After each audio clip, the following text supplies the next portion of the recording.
नमस्कार, स्वागत है आपका अपने जिले में। मैं हूं शिवानी। आइए नजर डालते हैं अब तक की हेडलाइंस पर। शहर से लेकर देहात तक अता की गई ईद उल फितर की नमाज। ईदगाह पर अल्लाह की बारगाह में दुआ के लिए उठे लाखों हाथ। मांगी गई अमन और चैन की दुआ। सुरक्षा के भी रहे पुख्ता इंतजाम। नमाज के बाद ईदगाह के बाहर दिखाए भड़काऊ पोस्टर। किया फिलिस्तीन का समर्थन। सोशल मीडिया पर खूब वायरल हो रही वीडियो। जानी के सवाल खास में नमाज के बाद दो पक्षों में हुए खूनी संघर्ष में 3 लोग गिरफ्तार। खूब चले लाठी डंडे और हुआ पथराव, कई लोग घायल। टीपी नगर के इस्लाम नगर में टायरों के गोदाम में लगी आग। दमकल विभाग की कई गाड़ियों ने बामुश्किल आग पर पाया काबू। घनी आबादी में चल रहे गोदाम में नहीं था आग बुझाने का कोई भी उपकरण। लालकुर्ती के पैट बाजार में दुकान के बाहर बाइक खड़ी करने से रोकने पर दुकानदारों को पीटा। खूब चली बैठ। सोशल मीडिया पर वायरल हो रही वीडियो। पुलिस की गिरफ्त से दूर आरोपी।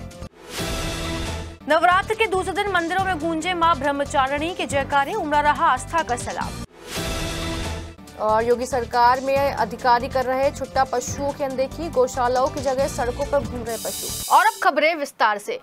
रविवार को चांद का दीदार होने के बाद आज ईद उल फितर का त्योहार हर्षोल्लास के साथ मनाएगा। शाही ईदगाह पर देश के अमनो अमान और तरक्की के लिए अल्लाह की बारगाह में अकीदतमंदों के हाथ दुआओं के लिए उठे।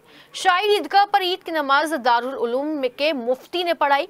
बड़े बुजुर्ग से लेकर छोटे छोटे बच्चे और नौजवानों ने रमजान के मुकद्दस महीने में रोजे रखकर ईद पर अल्लाह से एक दुआ मांगी और एक दूसरे से गले लगाकर ईद उल फितर की मुबारकबाद दी। अकीदतमंदों ने बताया कि ईद उल फितर का त्योहार रोजे रखने के बाद अल्लाह से शुक्रिया मांगने का त्योहार होता है, जिसमें वो अल्लाह को शुक्रिया करने के बाद शीर बांटते हैं और एक दूसरे को ईद की मुबारकबाद देते हैं। नमाज अता करने के बाद ईदगाह से बाहर आए कई अकीदतमंदों ने एसएसपी और डीएम को ईद की मुबारकबाद दी। शाही ईदगाह से अकीदतमंदों से बातचीत की हमारे संवाददाता प्रत्युष शर्मा ने।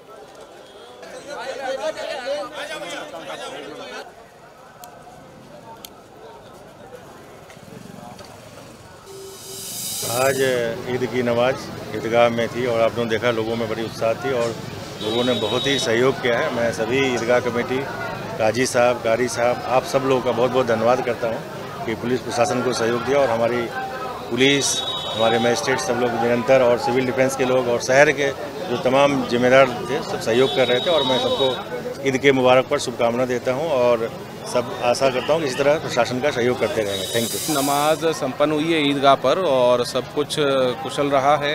मैं सभी ईदगाह कमेटी के पदाधिकारियों का, काजी साहब का, कारी साहब का, मेरठ की जनता का धन्यवाद करता हूँ कि उन्होंने ये बात का सहयोग किया और कई जो हमारे इसके लगातार कई दिनों से बातचीत के जरिए प्रयास चल रहा था लोगों से समन्वय बनाकर। असल बात ये थी कि अच्छी व्यवस्था बने ताकि नमाजी जो हैं वो समय से अपने अपने क्षेत्रों में ही नमाज अदा कर पाएँ और इसमें काफ़ी हद तक लोग कामयाब रहे और इसके लिए मैं सभी लोगों को धन्यवाद करता हूँ। पुलिस टीम को बधाई देता हूँ, प्रशासन की टीम को बधाई देता हूँ जिन्होंने अच्छा समन्वय बनाकर ये त्यौहार को संपन्न, अभी नमाज संपन्न हुई है और जो आने वाला दिन है उसमें भी मुझे उम्मीद है कि अच्छी व्यवस्था रहेगी। रमज़ान के मुकद्दस माह के बाद अब ईद का त्यौहार आया है और ईद को लेकर ईदगाह में अंदर नमाज अता की गई और जितने भी अकीदतमंद हैं वो यहाँ पर नमाज अता करने के बाद में अब ईदगाह से बाहर आ रहे हैं और अब अपनों के साथ में खुशी खुशी ईद मनाने को तैयार हैं। सुबह का ये जो नमाज होती है 2 रकात नमाज पढ़ने के बाद में अब सभी जितने भी अकीदतमंद हैं वो नमाजी हैं वो सब बाहर आ रहे हैं और अब अपनों के साथ जाके ईद का त्यौहार मनाएंगे। हमारे साथ में कुछ अकीदतमंद हैं, उनके साथ बातचीत कर लेते हैं। ये बताइए कि जो है अंदर ईदगाह पर नमाज हो गई है और अब क्या तैयारियां हैं ईद को लेकर, किस तरीके से ईद मनाई जाएगी? पहले तो मेरी तरफ से पूरे शहरवासियों को, सिटी हलचल के परिवार को ईद की बहुत मुबारकबाद। और ईद बहुत अच्छी तरीके से नमाज हुई है, अंदर ही हुई है बहुत अच्छी तरीके से और क्या नाम है उसका, हमें कोई परेशानी नहीं हुई है। प्रशासन ने भी हमें सहयोग करा है, हमें पढ़नी भी अंदर ही थी नमाज। रात हमारे सालिकीन जी का फ़ोन आया, सब मैसेज करा उन्होंने सबको, एक वीडियो डाली कि अंदर ही नमाज़ पढ़ना, कोई बाहर नमाज़ पढ़ने की ज़रूरत नहीं है। तो हमने उनकी बात की पालन करा और हम करते रहेंगे। सालिकीन जी हमारे सरपरस्त हैं, उनके पहले पापा थे शहर काजी, आज वो हैं, तो हम सारी बात उनकी मानते रहेंगे और ऐसे ही करते रहेंगे। वीडियो जर्नलिस्ट राजेश शर्मा के साथ और अपने सहयोगी वंश के साथ प्रत्युष शर्मा, सिटी हलचल। उधर ईदगाह पर होने वाली नमाज के लिए सुरक्षा का चक्रव्यूह रचा गया था। एक और अकीदतमंद अल्लाह की बारगाह में नमाज पढ़ रहे थे तो दूसरी ओर सुरक्षा के मद्देनजर DM doctor VK Singh, SSP doctor Vipin Tada, ADM city Brajesh Singh, SP city Ayush Vikram Singh, SP traffic Raghvendra Kumar Mishra समेत तमाम पुलिस प्रशासनिक अधिकारी ईदगाह के बाहर मौजूद रहे। नमाज के दौरान भारी पुलिस बल, आरएएफ, आरआरएफ, पीएसी और पैरामिलिट्री फोर्स की कई कंपनियां तैनात की गई। इसके अलावा घुड़सवार पुलिस के साथ साथ आसमान से ड्रोन के जरिए भी निगरानी रखी गई। ईद की नमाज को लेकर ईदगाह पर सुरक्षा के पुख्ता इंतजाम किए गए थे। एक तस्वीर ईदगाह के बाहर की मैं आपको यहाँ पे दिखा देता हूँ। भारी पुलिस बल यहाँ पे तैनात किया गया है। सिर्फ पुलिस बल ही नहीं बल्कि यहाँ पे आरआरएफ, आरएएफ और पीएसी की कई कंपनियां तैनात की गई हैं। और आप देखेंगे जो तमाम पुलिस बल है, तमाम पुलिस प्रशासनिक अधिकारी हैं, वो सुबह से ही ईदगाह के बाहर यहाँ पे डेरा जमाए हुए हैं। और इस बात की तस्दीक की जा रही है कि किसी भी तरीके से कोई माहौल बिगाड़ने वाला असामाजिक तत्व सामने ना आ जाए। जो ईदगाह के अंदर जितनी भी कैपेसिटी थी अकीदतमंदों के अंदर नमाज अता करने की, उनको सबको अंदर भेज दिया गया और सकुशल यहाँ पे जो है नमाज अता कराई गई।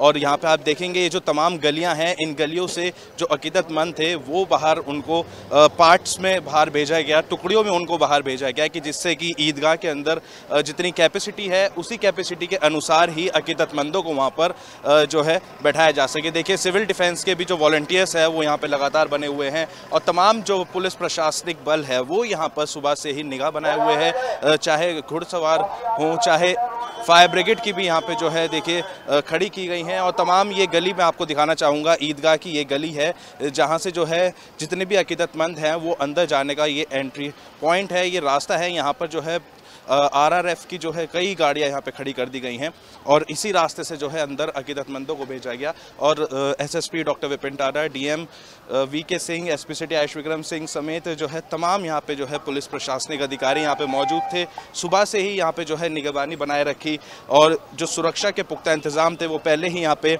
पूरे कर लिए गए। सर ये बताइए कि सुरक्षा को लेकर किस तरीके से यहाँ पे जो है व्यवस्था की गई थी और कितनी यहाँ पे जो है कंपनियाँ आरएएफ, आरआरएफ, पीएसी की इन सबकी तरह? जी, इसमें निरंतर काफ़ी समय से लोगों से वार्ता की जा रही थी और उसी के परिप्रेक्ष्य में यहाँ पर पुलिस बल तैनात किया गया था और पूरे जनपद में करीबन 2400 पुलिसकर्मी तैनात हुए थे अलग अलग जगहों पर और पूरे क्षेत्र को जोन और सेक्टर में बांटकर ये व्यवस्था की गई थी। एक बार फिर मैं तस्वीर आपको दिखाना चाहूँगा इस ईदगाह के बाहर की सड़क की। यहाँ पे फायर ब्रिगेड जो है तैनात कर दी गई है और तमाम जो पुलिस प्रशासनिक बल है। अब चूँकि जो है नमाज जैसे ही पूरी हो जाएगी तो अकीदतमंद जो बाहर आएंगे उनको बाहर आने के लिए जगह दी जाए, इसीलिए यहाँ पे जो गाड़ियाँ खड़ी की गई थी उन गाड़ियों को अब सड़क के किनारे से हटाया जा रहा है और उसके बाद जो यहाँ पे एक रास्ता है वो रास्ता यहाँ पे तैयार कर दिया जाएगा। ईदगाह के साथ साथ ही पूरे शहर में भी तमाम जो मस्जिदें हैं उनके बाहर सुरक्षा व्यवस्था के पुख्ता इंतजाम किए गए। बाकायदा ज़मीन से लेकर आसमान तक जो है निगरानी बनाई गई। ड्रोन से सभी अकीदतमंदों की जो है यहाँ पे निगरानी बनाए रखी। अंदर ईदगाह में जो नमाज चल रही है उसकी फुटेज भी ड्रोन के जरिए कैप्चर की गई। वीडियो जर्नलिस्ट राजेश शर्मा और अपने सहयोगी वंश के साथ प्रत्युष शर्मा, सिटी हलचल। सड़क पर नमाज अता न करने पर कुछ लोगों ने अपना विरोध दर्ज कराया। सोमवार सुबह ईदगाह पर नमाज के बाद ईदगाह से बाहर निकले कुछ लोगों ने भड़काऊ पोस्टर दिखाते हुए माहौल बिगाड़ने का प्रयास किया, जिसमें लिखा था सड़कों पर सिर्फ मुस्लिम नमाज नहीं पढ़ते हैं। इसके बाद नीचे पॉइंट्स में लिखा था हिंदू होली सड़कों पर मनाता है, शिवरात्रि सड़कों पर मनाता है, कांवड़िया सड़क पर निकलता है, रामनवमी यात्रा सड़क पर करता है, दिवाली पर पटाखे सड़क पर फोड़ता है और गणेश चतुर्थी सड़कों पर मनाता है। काफी देर तक इस पोस्टर को लहराया गया, जिसके बाद पुलिस अधिकारियों ने वहां से लोगों को हटाया। जिसके साथ ही मेरठ में भी फिलिस्तीन का समर्थन करने की तस्वीर सामने आई। नमाज के बाद कुछ युवक फिलिस्तीन के समर्थन में ईदगाह के बाहर बीच डिवाइडर पर चढ़कर दिल की शेप में बने फिलिस्तीन के झंडे को लेकर खड़े हो गए। एक युवक डंडे को पकड़े हुए था, जिसमें इंग्लिश में लिखा था from the river to the sea, Palestine will B free. तो वहीं बराबर में खड़ा दूसरा युवक अपने सीने पर फिलिस्तीन का झंडा लगाए खड़ा था। काफी देर दोनों युवक इस संदेश को लिए खड़े रहे। वहीं पुलिस अधिकारियों का कहना है कि मामले में कार्रवाई की जाएगी। वहीं ईदगाह पर नमाज अता करने के बाद बड़ी संख्या में बाहर निकले नमाजियों के चलते जाम की स्थिति बन गई, जिसमें एक एम्बुलेंस फंसी रही। एम्बुलेंस में एक एक्सीडेंटल पेशेंट मौजूद था, जिसकी हालत गंभीर बताई जा रही थी। एम्बुलेंस के चालक ने किसी तरह जाम में धीरे धीरे एम्बुलेंस बाहर निकाली और काफी देर बाद पुलिस ने एम्बुलेंस को जाम से बाहर निकाला। पेशेंट है, यहाँ पर बहुत भीड़ लग रही है। तो इस वजह से एम्बुलेंस निकल नहीं पा रही है। एक्सीडेंट पेशेंट है भैया, पीछे दिखा रहे एक्सीडेंटल है। एक्सीडेंटल पेशेंट है और हालत ज़्यादा गंभीर है इसकी। वहीं नमाज के बाद छोटे छोटे बच्चों ने खिलौने और गुब्बारों की भी जमकर खरीदारी की। ईदगाह में नमाज अता करने के बाद बाहर आए अकीदतमंदों ने अपने साथ आए बच्चों को खिलौनों की खरीदारी कराई। खिलौने लेकर बच्चों के चेहरे खुशी से खिल उठे। बता दें, ईद पर बच्चे अपने बड़ों से ईदी लेते हैं और अपने दोस्तों के साथ मौज मस्ती कर ईद का त्योहार हर्षोल्लास के साथ मनाते हैं। उधर शासन के आदेश अनुसार सड़क पर नमाज अता नहीं करने दी गई, जिसको लेकर पुलिस प्रशासनिक अधिकारियों द्वारा व्यवस्था बनाई गई। ईदगाह में सुबह से ही अकीदतमंद पहुंच गए थे। ईदगाह पूरी भर जाने पर बाद में आने वाले नमाजियों को वहां पर जाने से रोक दिया गया, जिस पर नमाजी नाराज हो गए और उन्होंने हंगामा करते हुए विरोध जताया। रेलवे रोड चौराहे और ईदगाह के सामने से आने वाले रास्ते पर बैरिकेडिंग कर पुलिस ने ईदगाह पर भर जाने पर बाकी नमाजियों को रोक दिया। कई लोग पुलिस से नोकझोंक करने के बाद बैरिकेडिंग हटाकर चले गए, जबकि कई लोगों ने पुलिस का विरोध भी किया, जिसके बाद ईदगाह पर थोड़ी सी जगह होने पर कुछ नमाजियों को अंदर जाने दिया गया। सभी भाई ईदगाह फुल हो चुकी है। आप फैज़-ए-आम में जा करके या अपने आसपास के मस्जिद में जा करके अपनी नमाज अदा करें। वहीं मवाना में ईद उल फितर के मौके पर ईदगाह पर ईद की नमाज सकुशल संपन्न कराई गई। प्रशासनिक अधिकारियों ने सुबह से ही सभी व्यवस्था दुरुस्त कर ली थी। एसडीएम मवाना दीपक माथुर, तहसीलदार रणविजय सिंह, सीओ मवाना अभिषेक पटेल और थाना प्रभारी निरीक्षक विशाल श्रीवास्तव दिन निकलते ही व्यवस्थाओं को संभालने में लगे हुए थे। इस दौरान शहर काजी मौलाना नफीस अहमद कासमी ने लगभग आधा घंटा तकरीर की, जिस कारण ईद की नमाज 8:26 पर अता कराई गई। शहर काजी मौलाना नफीस अहमद कासमी ने मुल्क की तरक्की, शांति और आपसी सद्भाव का संदेश दिया, जिसके बाद मुल्क के अमनो अमान के लिए हजारों हाथ एक साथ उठे।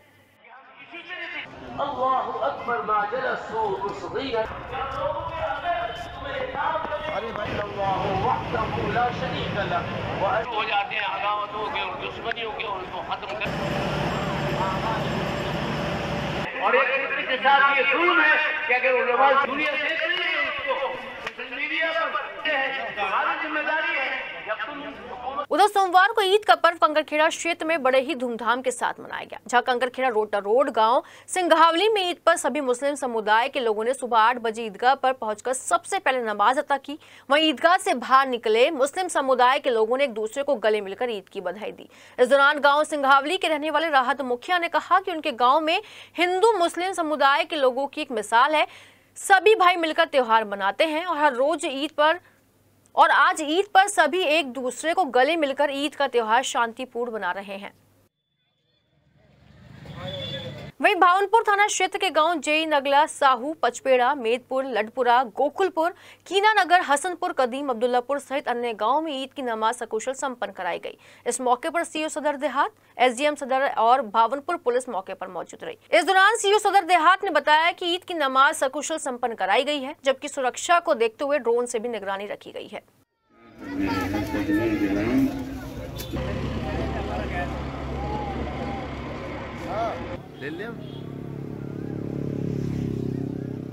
जानी थाना क्षेत्र के सिवालखास में पुराने विवाद के चलते ईद के मौके पर दो पक्ष आमने सामने आ गए। बताया जा रहा है कि किसी बात को लेकर एक ही समुदाय के कुछ लोगों में टकराव हो गया और देखते ही देखते दो पक्षों में मारपीट हो गई।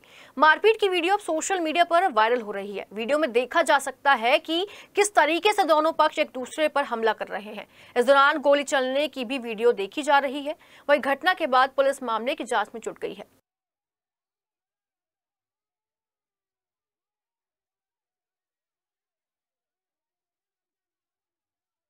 सोमवार को नवरात्र के दूसरे दिन मंदिरों में मां ब्रह्मचारिणी के जयकारे गूंज रहे हैं। सुबह से ही मंदिरों में आस्था का सैलाब उमड़ा हुआ है। भक्तों की भारी भीड़ मंदिरों में देखने को मिल रही है। सुबह से ही भक्त कतारों में लगे हुए हैं और मां से मन्नत मांगने को मां के दर पर माथा टेक रहे हैं। मेरठ के सिद्धपीठ सदर काली माता मंदिर, मनसा देवी मंदिर, गोल देवी मंदिर, कैंट स्थित बाबा उग्रनाथ के दुर्गा मंदिर सहित सभी मंदिरों में आस्था का सैलाब उमड़ा हुआ है। मां से मन्नत मांगने को मंदिरों में भक्त कतारों में लगे हुए हैं। 9 दिन तक मंदिरों में मां दुर्गा के 9 स्वरूपों की पूजा होगी।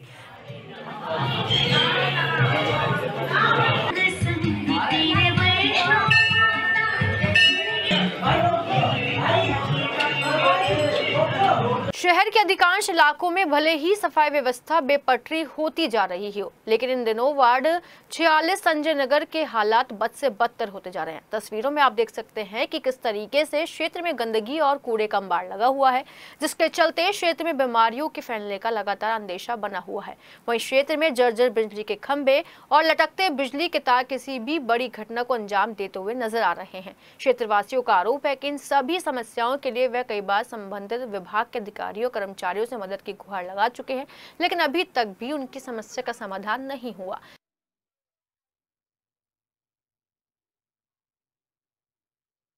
ईद के मौके पर डीएम डॉक्टर वीके सिंह और एसएसपी डॉक्टर विपिन तारा शहर के नए शहर काजी जैनुल सालिकीन के घर पर ईद की मुबारकबाद देने पहुंचे। उन्होंने काफी देर बैठकर बातचीत की और ईद के इंतजामों को लेकर भी चर्चा की। इसके साथ ही ईद के त्योहार को सकुशल संपन्न कराने में सहयोग करने पर दोनों अधिकारियों ने मुस्लिम समुदाय के गणमान्य लोगों का धन्यवाद भी किया। वो नया बीज है, वो पीला होता है, अखरोट मीठा।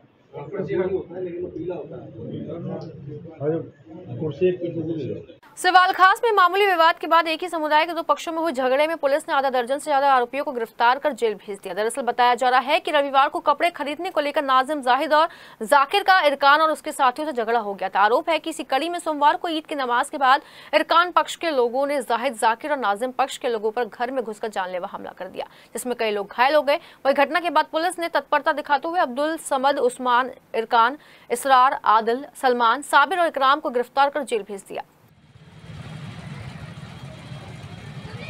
मार दिया, मार दिया।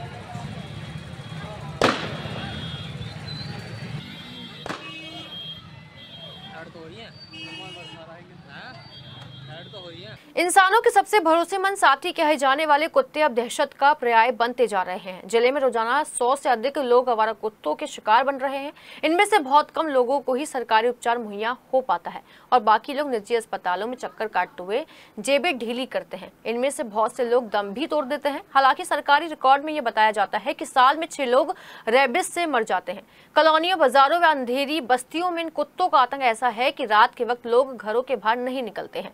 नगर निगम पर कुत्तों को कंट्रोल करने की जिम्मेदारी है, लेकिन निगम इस कार्य में फेल साबित हो रहा है और इनकी संख्या निरंतर बढ़ रही है। शहर का ऐसा कोई क्षेत्र नहीं है जहां आवारा कुत्तों की धमा चौकड़ी न होती है और लोग उनसे परेशान न हो। यह बात अलग है कि आवारा कुत्तों को चाहने वालों की संख्या भी बहुत है, लेकिन वो ये भी चाहते हैं कि इनकी संख्या नियंत्रित रहे।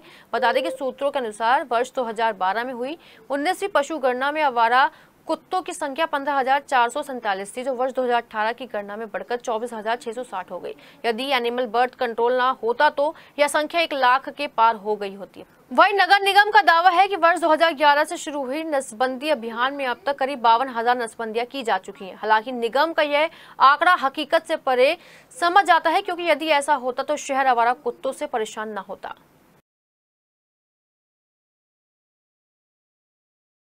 टीपी नगर थाना क्षेत्र के मलियाना के पास इस्लाम नगर में बने एक टायर के गोदाम में भीषण आग लग गई। ये घटना सोमवार दोपहर की है। घनी आबादी के बीच बने पुराने टायरों के गोदाम में आग लगने से इलाके में हड़कंप मच गया। आग की ऊंची ऊंची लपटें दूर तक दिखाई दे रही थी, जबकि धुएं के गुबार से लोगों को सांस लेने में परेशानी होती रही। आग की सूचना पर पहुंची फायर ब्रिगेड की कई गाड़ियों ने घंटों की मशक्कत के बाद बामुश्किल आग पर काबू पाया। टीपी नगर थाना प्रभारी सुबोध सक्सेना का कहना है कि टायर का गोदाम घनी आबादी के बीच बना हुआ था, जो टीन शेड से ढका हुआ था, जबकि गोदाम के अंदर आग बुझाने का कोई भी उपकरण मौजूद नहीं था, जिसकी वजह से आग ने विकराल रूप धारण कर लिया और समय रहते आग पर काबू नहीं पाया जा सका।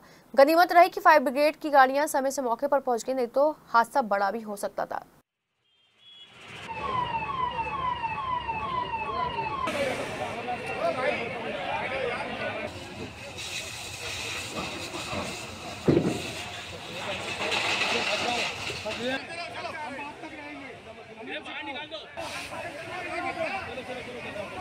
लालकुटी थाना क्षेत्र के पेट बाजार में दुकानदार से मारपीट का मामला सामने आया है। दुकान के सामने बाइक खड़ी करने से मना करने पर युवकों ने दुकानदार की पिटाई कर दी। घटना रविवार देर रात की है। दुकानदार को बेल्टों और चप्पलों से बुरी तरह पीटा गया, जिसकी वीडियो भी सोशल मीडिया पर वायरल हो रही है।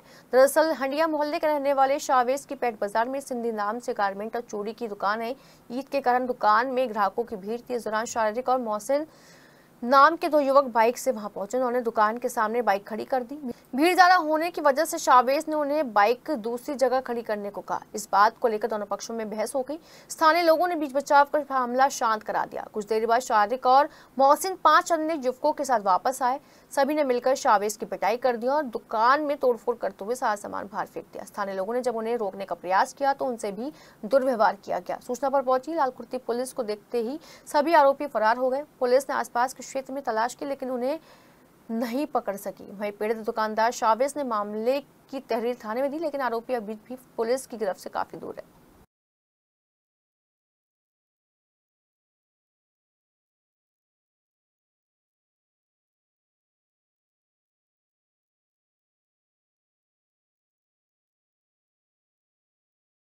प्रदेश सरकार के आदेश पर भले ही छुट्टा पशुओं से राहत दिलाने के लिए जिले में जगह जगह गौशालाओं का निर्माण कराया गया है, लेकिन इसकी हकीकत कुछ और है। इस समय हालात ये हैं कि गौशालाओं से ज्यादा छुट्टा पशु सड़कों पर घूम रहे हैं। इनसे न सिर्फ फसलें ही बर्बाद हो रही हैं बल्कि यह लोगों की जान भी ले रहे हैं। इसके बावजूद पशुपालन विभाग इनको गंभीरता से नहीं ले रहा। जानकारों की माने तो जिले में दर्जनों गौशाला हैं और उनमें सभी पशु संरक्षित हैं। पिछले वर्ष विभाग की ओर से जिले में छुट्टा पशुओं को पकड़ने का अभियान चलाया गया था, तब यह आंकड़े जारी किए गए थे। इसके अलावा अभियान चलाकर गौशालाओं का भी निर्माण कराया गया था, तब कहीं गौशालाओं की संख्या बढ़कर 237 तक पहुंची थी। यह अभियान कुछ समय तक चला था। इस दौरान अधिकारियों ने भी खूब ध्यान दिया था, लेकिन कुछ समय के बाद छुट्टा पशुओं को भी भूल गए। जो पशु शेष रह गए वो आज भी खुलेआम सड़कों पर खेतों में घूम रहे हैं। अब तो उनकी संख्या भी बढ़ गई है, जहां देखो छुट्टा पशु ही दिखाई दे रहे हैं। गंगानगर के रहने वाले लेफ्टिनेंट कर्नल अभिनव की हार्ट अटैक से मौत हो गई। अभिनव आंध्र प्रदेश के सिकंदराबाद में तैनात थे, जिनका परिवार हाल ही में गंगानगर के रक्षापुरम में रह रहा था। जबकि अभिनव मूल रूप से मवाना के सैनी गांव के रहने वाले हैं। सिकंदराबाद आर्मी हेडक्वार्टर से लेफ्टिनेंट कर्नल अभिनव की मौत की खबर आते ही परिवार में कोहराम मच गया। पूरे गांव में शोक की लहर दौड़ गई। देर रात तक अभिनव का पार्थिव शरीर गांव पहुंचेगा, जिसके बाद मंगलवार को उनके पैतृक गांव सैनी में अभिनव मालिक का अंतिम संस्कार होगा। आर्य समाज की स्थापना के 150 साल पूरे होने के उपलक्ष्य में आर्य समाज थापर नगर द्वारा एक विशेष कार्यक्रम महर्षि स्वामी दयानंद जीवन गाथा एवं रामनवमी पर्व का आयोजन बुधवार 2 अप्रैल से रविवार 6 अप्रैल तक किया जा रहा है। यह जानकारी आर्य समाज थापर नगर मेरठ के सदस्यों ने सोमवार को पत्रकार वार्ता के दौरान दी। आर्य समाज के प्रधान राजेश सेठी ने बताया कि चैत्र शुक्ल पंचमी संवत 1932 तदनुसार शनिवार 10 अप्रैल 1975 को आर्य समाज का प्रथम अधिवेशन मुंबई में हुआ था। चैत्र शुक्ल पंचमी संवत 2082 तदनुसार 2 अप्रैल 2025 को महर्षि दयानंद सरस्वती के जीवन के दूसरे महत्वपूर्ण पड़ाव जो आर्य समाज स्थापना के बाद समस्त भारत की दशा और दिशा और क्रांति लाने का कारण बना के बारे में आर्य समाज के दिग्गज विद्वान डॉक्टर जलवंत शास्त्री अमेठी प्रेरणादायक महर्षि दयानंद यशोगाथा आरंभ करेंगे। उच्च कोटि के आर्य भजनोपदेशक पंडित कुलदीप आर्य महर्षि स्वामी दयानंद जीवन के जीवन दर्शन की काव्यात्मक चर्चा करेंगे।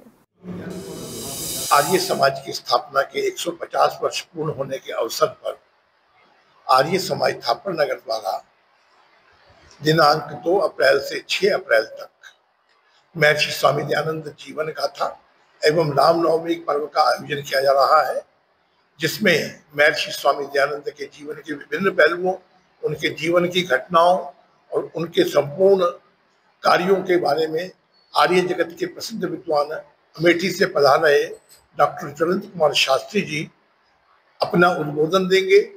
उनकी जीवन गाथा को हमारे सामने प्रस्तुत करेंगे और इसके अतिरिक्त श्री कुलदीप आर्य जी जो आर्य जगत के सर्वोत्कृष्ट भजनोपदेशक हैं, वह भी अपनी मधुर वाणी के द्वारा ऋषि गुण कीर्तन करेंगे।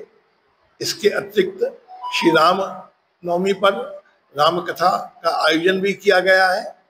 मैं सभी से अनुरोध करता हूं कि इस कार्यक्रम में अधिक संख्या में भाग लेकर धर्म लाभ उठाएं और अपने जीवन के लिए नई ऊर्जा प्राप्त करें। सनातन धर्म इंटर कॉलेज सदर के हॉकी छात्र खिलाड़ी राघव प्रजापति का पिछले माह खेल निदेशालय उत्तर प्रदेश द्वारा संचालित झांसी में लगभग 200 बच्चों ने विभिन्न जगहों से आए झांसी स्टेडियम में ट्रायल दिए। इसी कड़ी में बेहतर ट्रायल के आधार पर सिलेक्शन कमेटी द्वारा बेहतरीन प्रदर्शन करने पर राघव का चयन हुआ। सोमवार स्कूल प्रबंधन समिति के मैनेजर राजेंद्र सिंगल एवं प्रधानाचार्य आदित्य प्रकाश सक्सेना ने चयनित राघव खिलाड़ी को 3100 रुपए व एक ग्रेफाइट हॉकी देकर सम्मानित कर उज्जवल भविष्य की कामना करते हुए शुभकामनाएं दी। प्रशिक्षण जोगिंदर सिंह ने बताया कि राघव इससे पहले मेरठ जनपद मंडल राज्य स्तरीय एवं स्कूल नेशनल तक अपना सर्वश्रेष्ठ प्रदर्शन कर चुका है। इस दौरान स्कूल प्रबंधक समिति के अध्यक्ष सुरेश चंद्र गोयल, उप प्रधानाचार्य अरुण कुमार गर्ग, वरिष्ठ प्रवक्ता राजेंद्र पिथोरिया, रविंद्रपाल विहान, हॉकी सचिव प्रदीप चनौटी, साई हॉस्टल के पूर्व हॉकी कोच ज्ञानेंद्र सिंह, भवेश कोडिनघ, कौशल चौधरी ने भी खिलाड़ियों को शुभकामनाएं दी। बता दें कि राघव प्रजापति झांसी के लिए आज रवाना होंगे। हसनापुर में गंगा किनारे बसे किशनपुर गुरुद्वारा साहिब थल्ली साहिब में 77वें सालाना जोड़ मेले में दूसरे दिन निशान साहिब की रस्म अदा की गई। इस दौरान श्रद्धालुओं ने रैन सवाई के संकीर्तन में भाग लेकर पुण्य लाभ कमाया। प्रचारकों ने सजाए गए दीवान दरबार में संगत में सिखों की बहादुरी के किस्से सुनाकर संगतों को निहाल किया। गुरुद्वारा साहिब गुरु नानक देव थल्ली साहिब के प्रांगण में सजाए गए दीवान हॉल में अखंड पाठ साहिब जारी रहा। दीवान हॉल साहिब में ग्रंथी ने वाहेगुरु जी का खालसा वाहेगुरु जी की फतेह के जयकारे लगाए, जिससे संगत निहाल हो गई। मेला संयोजक दर्शन सिंह चाकर ने कहा कि देश की आजादी में धर्म की रक्षा के लिए सिखों की बहादुरी और बलिदान को भुलाया नहीं जा सकता। जे सतगुर नदर करे। देखो आम रागी सिंह या उन्होंने कई बार अपनी बराबरी ही सुनती है, पर जिस तरह सत्कारयोग भाई दर्शन सिंह चाकर जी ने बचन किया दास बारे कि एडे बड़े स्थान में कि जो लाइव चल रहा हो तो पंथ की बहुत शख्सियत सुन रही, जिथे जिथे भी कोई नानक नाम लेवा सुन रहा है, मेरी अपील है, बेनती है कि वो महान स्थान है गुरु नानक देव साहब जी का, जो 75-76 साल हो गए पाकिस्तान तो ये लिया गया थल्ली साहब गुरु नानक देव साहब जी का ये स्थान। उत्तर प्रदेश की योगी सरकार भले ही प्रदेश को बीमारू राज्य से उत्तर प्रदेश बनाने की और दिन रात मेहनत कर रही हो, लेकिन कुछ भ्रष्ट अधिकारियों और ग्राम प्रधानों की सेटिंग के चलते प्रदेश सरकार की नीतियां धरातल पर उतरती हुई दिखाई दे रही हैं।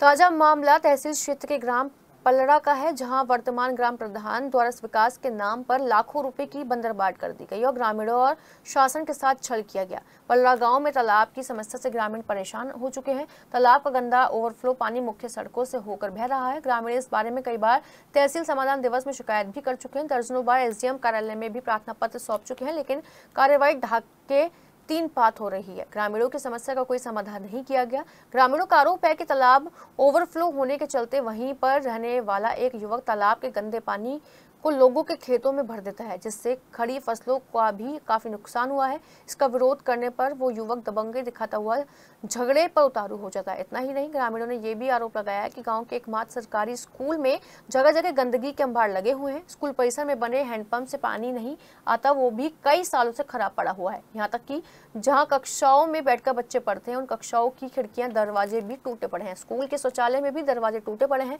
चारों तरफ गंदगी का अंबार है। ग्रामीणों के अनुसार ग्राम प्रधान गजेंद्र सिंह ने गांव में एक सड़क बनवाई और उसमें भी इतना भ्रष्टाचार कर दिया कि 2 महीने में ही वो सड़क भी जगह जगह से टूट गई। ग्रामीणों ने ग्राम प्रधान द्वारा कराए गए सभी कामों की जांच कराकर सरकारी पैसे का गबन करने का मुकदमा दर्ज कराने और गबन किए गए पैसों की रिकवरी करवाने की मांग की है। ग्रामीणों ने कहा कि यदि कार्रवाई नहीं हुई तो तहसील मुख्यालय पर उग्र आंदोलन और धरना प्रदर्शन भी किया जाएगा। देखिए सिटी हलचल की एक्सक्लूसिव रिपोर्ट। भैया हमारे खेत में चल रहा, इतना भारी नुकसान हो रहा, बीज उज सब सूख जा, खेत में जा रहा पानी अब भी है। और 3-4 बार मैं रिपोर्ट भी दी आई। हमारे गांव में गंदगी से हो रही है, स्कूल में भी गंदगी है, नाले में बैठे पड़े हैं, मच्छर ज़्यादा हो रहे हैं गांव में।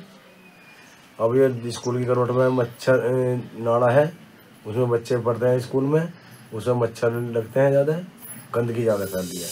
गांव पलड़ा जी हमारे स्कूल में जो बच्चे पढ़ते हैं उनके शौचालय भी इतने गंदे हैं, उनके पास नाला है, इतने मच्छर है, मक्खियाँ हैं, और जिसमें बच्चे क्लास में बैठते हैं उनके पास साइड में देख लीजिए जी इतनी गंदगी है, कोई साफ नहीं करवा रहा, गांव का प्रधान भी नहीं है। अपने जिले में फिलहाल इतना ही। मेरठ शहर आसपास की तमाम छोटी बड़ी खबरों को हम पहुंचाते रहेंगे आप तक, तो जानिए वो जरूरी है जो। फिलहाल हमें दीजिए इजाजत, नमस्कार।